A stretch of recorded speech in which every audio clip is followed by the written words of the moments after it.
ìrántí mo wá ṣe fún gbogbo àfáà nílẹ̀ Yorùbá àti ọmọ kéwú nílẹ̀ Yorùbá àti gbogbo ẹni tí ń sọ̀rọ̀ ẹ̀sìn tó jẹ́ ti Islam nílẹ̀ Yorùbá.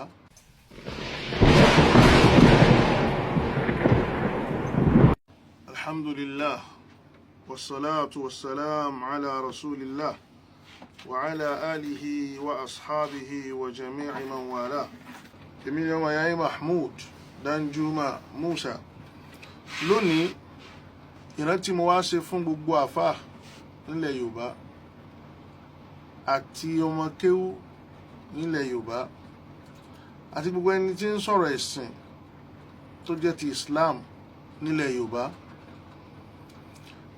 Èyí tí máa bà nínú jẹ́ jù ni pé kéèyàn kéwú kó má lóhun tó ké àbí kó gbàgbé ohun tó ké. Ìyìn jiyàn pé ìjọ́mi ènìyàn wà o, ìjọ́mi ènìyàn á máa dààmú yàn nígbà míì o. Àmọ́ ń tá a torí ẹ̀ kéwú náà ni kí ìjọ́mi ènìyàn má máa dààmú wa yányányán kákápá ẹ̀mí wa. Àwa là máa ń sọ nù bàlágà tá a ké pé li kulli maqamin maqal. Ọ̀rọ̀ kọ̀ọ̀kan ó láyè tó ti yẹ ká sọ ọ́. Àyè kọ̀ọ̀kan ó lọ́rọ̀ tó yẹ ká sọ ń bẹ̀. Wa li kulli maqalin rijal. Ọ̀rọ̀ kọ̀ọ̀kan sì láwọn ẹni tí wọ́n lè dá sí. Wa li kulli rijalin ahwalun wa af'al. Gbogbo àwọn tó sì lè dá sọ̀rọ̀ yìí náà wọ́n ní ọ̀nà tí wọ́n lè gbà dá sí. Wọ́n lọ́nà tó lè gbà dá sí. Ó ti dàbí ìgbà pé kọ́ídà Babalageege yẹn gbogbo wa ti gbàgbé ẹ̀, ọ̀pọ̀lọpọ̀ àfáà ti gbàgbé ẹ̀ ńlẹ̀ Yorùbá, ọ̀pọ̀lọpọ̀ ọmọ kéwú náà ti gbàgbé ẹ̀ ńlẹ̀ Yorùbá. Nítorí kálukú lọ mójútó òun ni ẹnu dúndùn. Nítọ́pọ̀lọpọ̀ lọ mójútó òun ni pé mo dáa ju tiẹ̀ lọ, tèmi dáa ju tiẹ̀ lọ, wo dáa tó mi. Nítorí kálukú lọ mójútó ni pé mo fẹ́ hàn. Nítorí kálukú lọ mójútó mo fẹ́ lérò lẹ́yìn. Nítorí kálukú tọ́pọ̀lọpọ̀ lọ mójútó òun ni pé bí wọ́n bá lè dà nǹkan rú ayé ò ní mọ̀ ọ́. Torí pé níbi kan mọ̀ọ́yàn ó dà pa àwọn èèyàn ń rówó mẹ́ àbí. Bẹ́ẹ̀ náà lèyàn sì lè kan àgbá kan níbi kan mọ̀ọ́yàn. Torí ẹni tá a bá ti mọ̀ kò ní nísinmi. Ẹni tó sì tọ́pọ̀lọpọ̀ sì mójútó ni pé mo fẹ́ sọ tuntun, mo fẹ́ sọ tuntun. Kò sẹ́dá kan nínú kéwú tájọ kéyìí tó lè sọ tuntun. Kò sẹ́dá kan tó ní tuntun kan tí ó sọ. Èyí tó wú ojú nínú téèyàn lè sọ òun ni kí wọ́n sọ pé òun lọ́lọ́hun. Kì í sì ṣe tuntun, àyẹ̀ ti sọ pé àwọn lọ́lọ́hun rí. Ní Nàìjíríà yìí wọ́n sọ pé àwọn lọ́lọ́hun rí. Wọ́n ti dájọ́ ọjọ́ tọ́lọ́hun tí ayé ó parẹ́. Ẹnìkan tún dájọ́ rẹ̀ láìpẹ́ yìí nínú àwọn tó ń pera àwọn lọ́lọ́hun. So kò sí tuntun kan tẹ́nìkan fẹ́ sọ. Ó lè jìnnà sétí àwọn kan, ó sún méjì àwọn kan. Gbogbo ohun tó bá lò kà ń tìrà àwọn kan rí. Gbogbo ohun tó bá lò fẹ́ sọ tó jẹ́ tuntun àwọn kan rí. Mo fẹ́ ká mọ̀ rántí kọ́ídà yẹn pé li kulli maqamin maqal. Àwọn ọ̀rọ̀ kọ̀ọ̀kan bẹ tó ṣe pé ní kìí ṣe gbogbo àyè láti lè sọ. Mo kí fún àwọn àfáà nìyẹn lórí àwọn ọ̀rọ̀ tó bá lágbára. Ló fi jẹ́ pé àwọn onímọ̀ ni máa níbi tó ti máa pàdé. Gbogbo àwùjọ tó bá níláárí o, ìsọ àwùjọ tí ó ń kálukú kan ṣe tiẹ̀ bó ṣe wù ó, wọ́n níbi tó ti máa ń pàdé. Tó ṣe pé ní ẹ̀ ní ọmọ kéwú mẹ́. Ní rí ẹni tí èsì expert nínú fíìdì tó fẹ́ discuss lórí pé ẹ̀ ní rí mẹ́. Ẹni tó tí ò sí dàáfà tẹ́ẹ̀rí ń bẹ̀ ó ti wà nípò pé ó fẹ́ dàáfà. Lápèjúwe à ń pe kíní kan ní conference nínú academics, à ń pe kíní kan ní conference nínú any corporate gathering. Conference yẹn àwọn tí wọ́n jẹ́ olórí pípé tí wọ́n sì ti lé experience lórí in tí wọ́n fẹ́ discuss ńbẹ̀ ni wọ́n pè wá. Tó bá ti rí theme of the conference, wá feed mi eléyìí náà yóò wo gbogbo àwọn nǹkan tó kọ síbẹ̀. Ó fẹ́ present paper ni, ọjọ́ báyìí láṣẹ ni, date báyìí ni ó tán ni. Okay, kọ paper wá. Ẹ mọ̀ rí keynote speaker. Wọ́n keynote speaker ẹ sì mọ̀ rí lead paper presenter. gbogbo àwọn méjèèjì tá a wí ìwọ̀n ẹsẹ̀ran rírọ̀ nínú field tó ti fẹ́ discuss ọ̀rọ̀ yẹn yóò jẹ́ àwọn ọ̀jìnmí àwọn àgbà ọ̀jẹ̀ nínú lórí field yẹn táwọn bá present paper tí wọ́n tán opening ceremony nìyẹn yóò wá kú pé ìwọ scholar ìlú yìí kí ni wọ́n mú wá scholar bí kí ni wọ́n gbé wá scholar bí kí ni wọ́n gbé wá kálukú present paper rẹ̀ bẹ́ẹ̀ ni kọ̀ọ̀kan bá tí wọ́n present paper oníkálukú àwọn èèyàn ti ní copies lọ́wọ́ àwọn èèyàn mọ̀ wá contribute tí wọ́n rí sí paper rẹ̀ ní tó wá discuss ìhun tó ń rí tó pé ń tuntun yóò tuntun sẹ́lómi nínú wọn tó tọ́ àwọn kan sì nínú wa eléyìí ti wà tipẹ́ fi nǹkan báyìí kún ìtọ́ bá ti fi kún yóò dá báyìí òun náà ń note ẹ̀ kó tó di pé yóò publish paper yẹn ó lè publish paper yẹn nínú journal àwọn àwùjọ tí wọ́n pe conference yẹn ó sì lè publish ẹ̀ ń bò míì but conference ó jẹ́ kí contribution àwọn scholars míì nínú field yẹn kó ran paper rẹ̀ lọ́wọ́ láti tún ṣe kó tún dá sí tẹ́nìkan bá lóun máa dá ọ̀rọ̀ sọ lọ́pọ̀lọpọ̀ gbà ìsọkúsọ lèyàn máa sọ bẹ́ẹ̀ bá sì wò pé ìròrí mi bí tẹ́ ń wá yìí ìmọ̀ jù sáyé bẹ́ẹ̀ ọ̀pọ̀lọpọ̀ gbà yóò padà dàbí àgọ̀ lójú àwọn tó bá gbọ́n tí ò process ẹ̀ conference yẹn òun ní ìtumọ̀ lè kó lè mọ̀kọ́l àwọn ọ̀rọ̀ tá a lè sọ ń ta a lè sọ létí àwọn ọ̀jìnmí táwọn náà jìnmí bíi tiwa táwa tí wọ́n ń júlẹ̀ ń bẹ̀ á wà deliberate lé lórí pé ẹjá wo ọ̀rọ̀ yìí bó o la ṣe lè ṣe tó lè fi dé tí àwọn tí wọn ò dàbí wa tí òfin ní dàbí pé kí ni tó ń wí ok ṣé ká discuss ẹ̀ létí wọn àbí ká tẹ̀ mọ́ discuss ẹ̀ ṣé lè wúwo débi pé ọ̀rọ̀ yìí wúwo débi pé àwọn jẹ́mọ́jà sọ ń ta ikú ó sì gbọ́ àwọn àfáà ó sọ̀rọ̀ lé lórí àmọ́ wọn ò ní sọ pé kẹ́ mọ́ kọ́ kalẹ̀ torí wọ́n mọ̀ pé ẹni tí ń ṣeré ò ní débi ń ta kọ́ kalẹ̀ bẹ́ẹ̀ni tí ò ṣe wá débi tá a bá kọ́ kalẹ̀ tó dípa kọ́ kalẹ̀ ọlá pé òun lè ṣe léré yóò mọ̀ pé ọ̀rọ̀ yìí wúwo kìí ṣe tí gbogbo yẹn láti lè kíni láti lè sọ gbogbo tọ́ ifá tí ń bẹ́ńlẹ̀ Yorùbá ní bá wílé ọ̀rọ̀ yìí kò sí ẹnìkan tá a fẹ́ rí àṣejù nínú ohun tí ń ṣe kò sì sí tuntun níbẹ̀ wàláhì kò sẹ́ni kankan tí ń sọ tuntun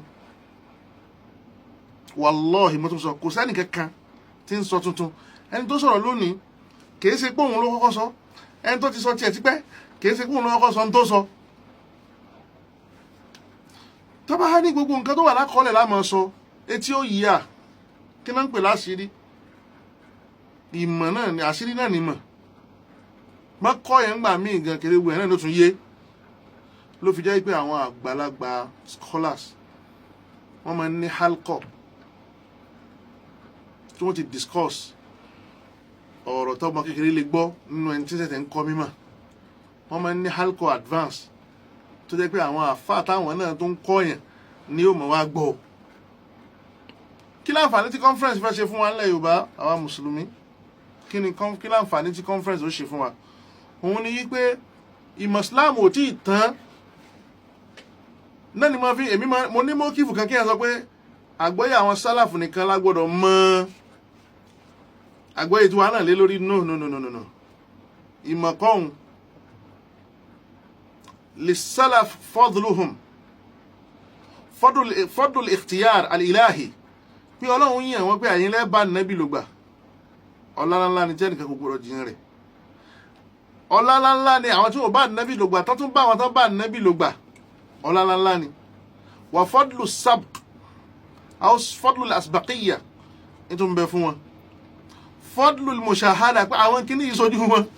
ń bẹ fún wọn kò wá túmọ̀ pé ihun táwọn bá gbọ́ yẹn bẹ̀rẹ̀ ni wọ́n kú sí no torí pé ihun tí mustajidat ń ṣẹlẹ̀ láyé ni àwọn nǹkan tí è ṣẹlẹ̀ láyé tí wọ́n ń ṣe yóò máa ṣẹlẹ̀ láyé tiwa ní tí è ṣẹlẹ̀ láyé tí wọ́n tún gbà ṣẹlẹ̀ láyé ẹlòmíì náà Islam sì gbọ́dọ̀ ní provision fún gbogbo ẹ̀ Kùránì gbọ́dọ̀ bá gbogbo ẹ̀ mú torí pé Ọlọ́run ní Kùránì òun náà ní last solution sí problem last generation so ká ní bí wọ́n bá wọn sọ́lá ṣe tákù rẹ̀ nìkan ní solution pín sí á ní problem torí pé kullu asrin bi khasa'isihi gbogbo ẹ̀rà kọ̀ọ̀kan ni ó ní àwọn nǹkan tí ó mọ̀ mú wa kùránì ò ní kú òun kùránì yóò sì máa bá gbogbo ẹ̀ mu àgbọ́yé ìgbà kan yóò máa kú nígbà kan ọ̀rọ̀ Ọlọ́run ni ò ní kú àtọ̀rọ̀ àná Muhammad sallallahu alayhi wa sallam gbogbo tí máa ti ń jẹ́ èèyàn kò sí bó tilẹ̀ tó ní gíga yóò níbi tí gíga rẹ̀ ó ṣe kíni yóò dé tábà níbo gíga èèyàn kan yóò mọ̀ wà ń gbogbo ìgbà afẹ́ mọ̀ fi wé Ọlọ́run nù Ọlọ́run nìkan nígbà rẹ̀ mọ́ wà ń gbogbo ìgbà àti àwọn ànábì rẹ̀ alayhimus salam tí ọ̀rọ̀ kan bá ti wá dé àfi ká fi ìfarabalẹ̀ jọ wò láàrin ara wa nígbà tá a ti wá conference táàfà àti Èkó ti wá táàfà àti Ìlọrin ti wá táàfà àti Ìbàdàn ti wá táàfà àti Ògbómọ̀ṣọ́ ti wá tá a wá ní communicate gbogbo conference kọ̀ọ̀kan láyé wọ́n máa ń ní communicate òun ni pé tí gbogbo wa fẹnu kò lé lórí tó ṣe pé níbẹ̀ ẹ bá gbọ́ nílọrin àfà àti Èkó ò ní sọ pé tuntun ni tẹ́ ẹ bá gbọ́ lóṣogbo àfà àti Ìbàdàn ò ní sọ pé tuntun ni torí wọ́n jọ ṣe kí ni wọ́n jọ fẹnu kò lé lórí ni nígbà tó ní kálukú bá ń sọ̀rọ̀ débẹ̀ dédé tí wọ́n fẹnu kò lé lórí yẹn lọ́mọ ṣe kí ni wọ́n jọ máa sọ. pọ̀ tó bá ti gbé kò sẹ́ni kankan tá a kò síbi tá a ti ń pàdé ní tí mo rí èmi náà mo ń díṣẹ̀ out àfà àti Òṣogbo tó wọn ò rí bẹ́mi ṣe rí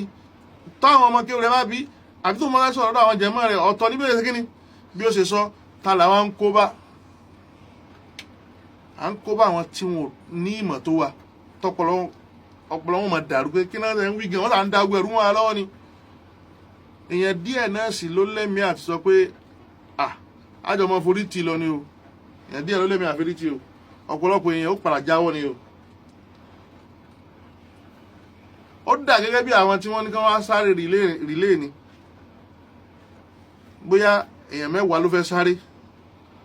wọ́n fẹ́ sá marathon àwọn nǹkan ó tẹ̀ dé level kan ò ní sáré mọ́ tó padà mọ́ rìn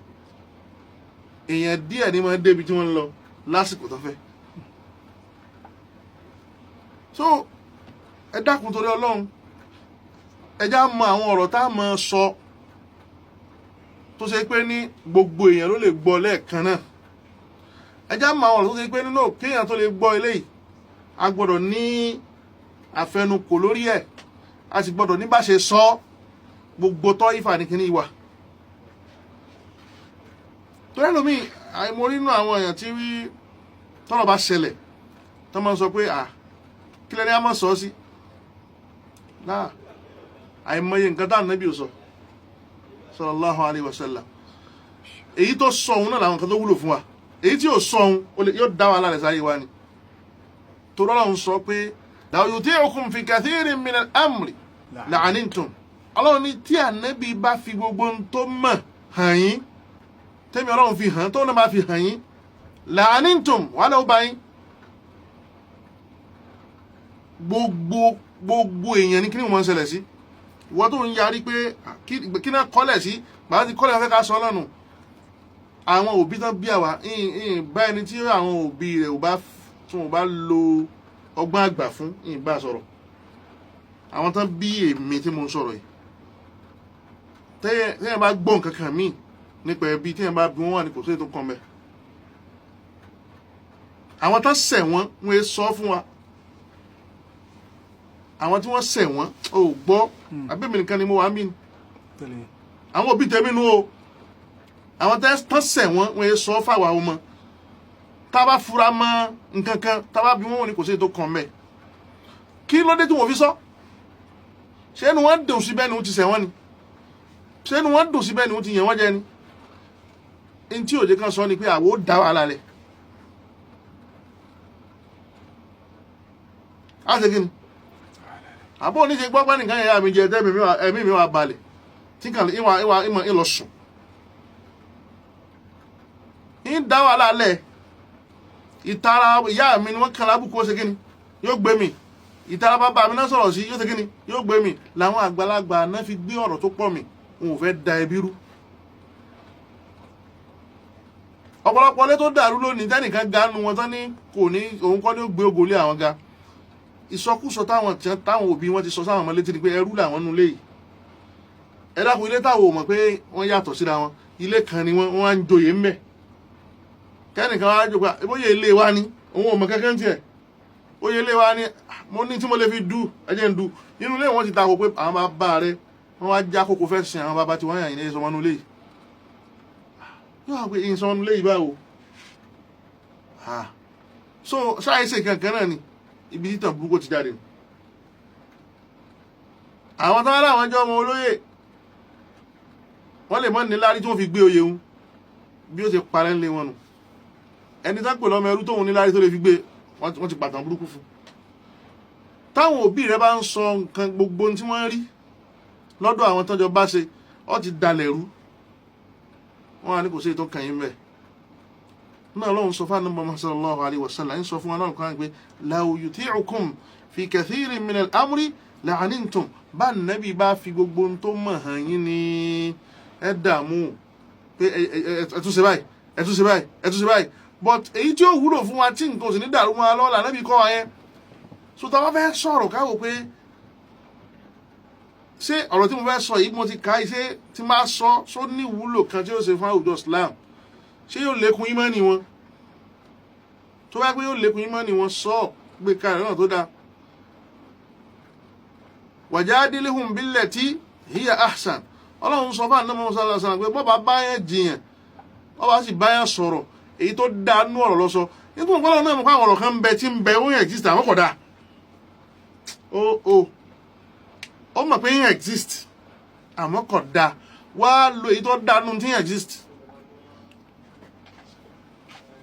ìmọ̀ àpèjúwe wa kẹ́mi rẹ̀ lè fi balẹ̀ torí ẹni tí ò bá ti dé alágídí oníwàásí tí ò mọ bú àwọn èèyàn ẹ gbà ní ẹni tó ní síkọ́mọ̀ ẹ mọ̀ ní mọ̀náfíkì nínà kan tó fi mí sí kò sẹ́nì kankan nínú gbogbo tọ̀wá ìf tó wà tó nínà kan tó lè fi mí sí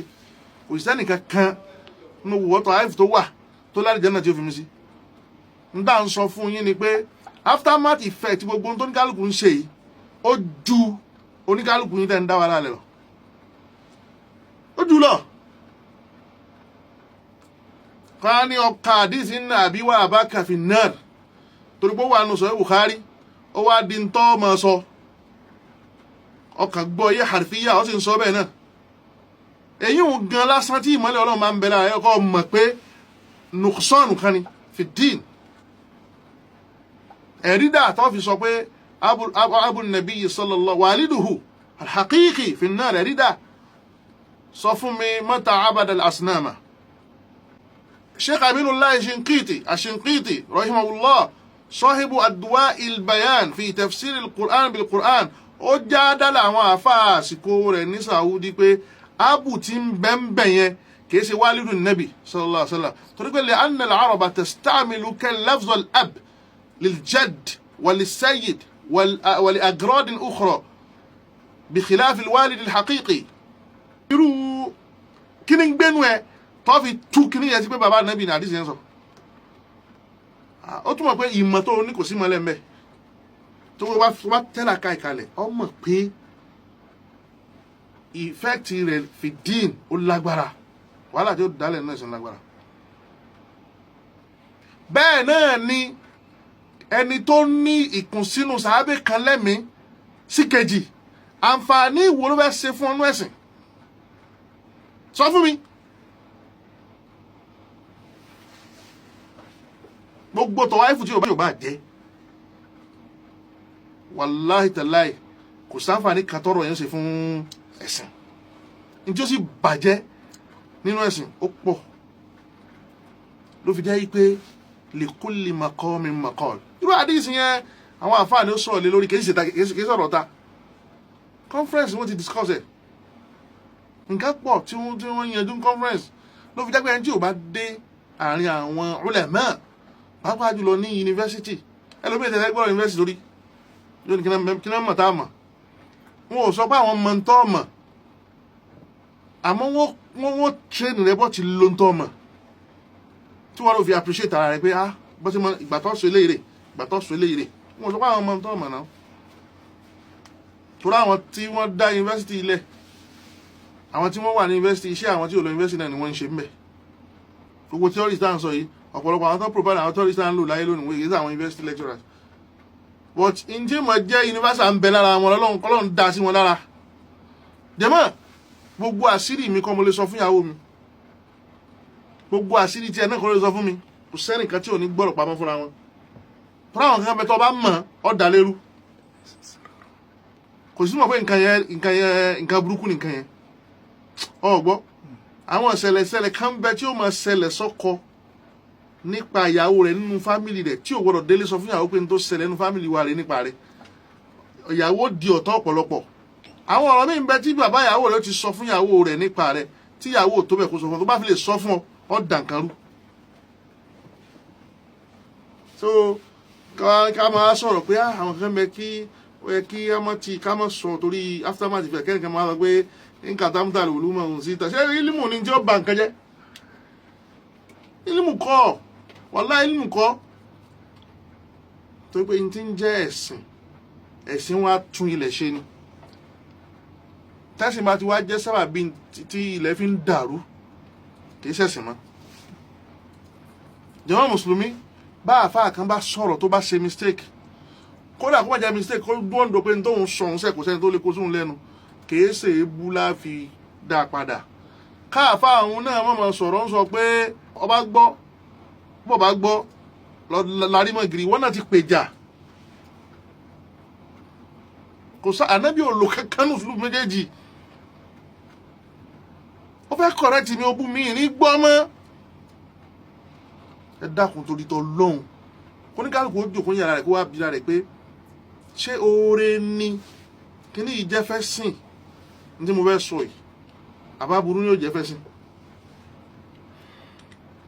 ìmọ̀ tí mo fẹ́ lọ lò lónìí ṣé yóò da nǹkan rú àbí yóò tún nǹkan tò àbá àṣàrò ní tábàkà tí ra ń gbà mí kí ni mo sọ pé mọ́jà sọlé lórí afẹ́fẹ́ àwọn èèyàn ó sì wá gbọ́ àwọn èèyàn ó sì wá gbọ́ kìí ṣe pé kò ṣẹlẹ̀ kìí ṣe pé bẹ́ẹ̀ àmọ́ kódà á sọ míì tí ìjẹ́ yẹn ó gbé wa tá a fi ìbínú sọ rárá ẹ má gbélé sórí fídíò ẹ kọ́ tiẹ̀ dànù.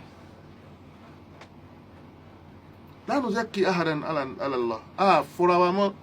à ń tẹ̀ láti jẹ́ kó jẹ́ pé ní tí wàá máa jáde lẹ́nu wa yóò jó òdodo kò sì ní dá wàhálà lẹ̀ tó òdodo bá ń dá wàhálà lẹ̀ ká wo ẹni tí ń sọ bóyá kò gbé kalẹ̀ dáadáa bóyá ẹni tí ń sọ òdodo yẹn ń fẹ́ ebú kún òdodo rẹ̀ bóyá òdodo tí ń sọ òun kìí ṣe ní tí àwùjọ nídìí a lè sọ́ra wa nù annasu linnasi min badwin wa min hadarin aw hadiratin ba'dun li ba'din wa in lam yash'uru khadamu ọ a máa nídìí ara wa náà ni a máa wúlò fúnra wa ni lèmi fi máa sọ pé èmi ò jẹ́ orúkọ ẹgbẹ́ kankan Mahmud Danjuman ní sọ̀rọ̀ yìí mọ́ kí fún mi nìyẹn tó bá mọ̀ lájọ́ yìí faddaltu wala azalu ufaddil an antasiba ila al-islam faqat an ud'a bil muslim faqat ana muslim muttabi'un li kitabillah wa sunnati rasulihi sallallahu alayhi wa sallam wa ma hada Allahu al-ulama ilayhi torí pé ó kọ́ tọ́lọ̀ ń sọ gbogbo wa tí ò ní di tahwil tí ò ní di ta'wil tí ò ní di tasrif òun ni muslim huwa sammakumul muslimina min qabl irú mùsùlùmí wọ́n ni wọ́n kí ló gbéra ní ṣé Kùránì ló ń tẹ̀lé àtàdísà ní Muhammad sallallahu alaihi wasallam àti sunna ní Muhammad sallallahu alaihi wasallam àti táwọn àfáàrí pé ibi tí maslaha wà rè ẹjá fẹnu kò lébẹ̀ lórí sóhun ni alhamdulillah ó ti tó ọ mọ́kífù ti wà nìyẹn o abẹ gbogbo ẹ̀yin ọlọ́rọ̀ èyí tí ó bá ti dàgbòrúurú ẹ mọ́jà sọ èyí tí ó kòrò létí àwọn mùsùlùmí pé ha ajẹ́ pé àbùkù ń bẹ́nu ẹ̀sìn ẹ mọ́jà sọ ẹjá sọ tó wà láàrin àwọn tó ń jẹ́ àfà káwá mú kẹjọ ọrùn kúnná ń bẹ̀ kẹjọ wá gbé jáde wá ọ̀sọ́dọ̀ wà táyé sáfà títí wó lè gbà á èmi ní ọmọ yẹn Mahmud Danjuman Musa asọ́bù travels and tours ẹ̀ bá wà lọ múra Al-Maqam Academy ẹ̀ mọ́ ọmọ yẹn wọ́n bẹ̀ láti wá ha Quran kó sì wá kọ́ Islam nọ́mbà àtẹlẹ pèmí sí lẹ́yìn ètò òun náà ní 070 66 72 34 69 هذا والسلام عليكم ورحمة الله وبركاته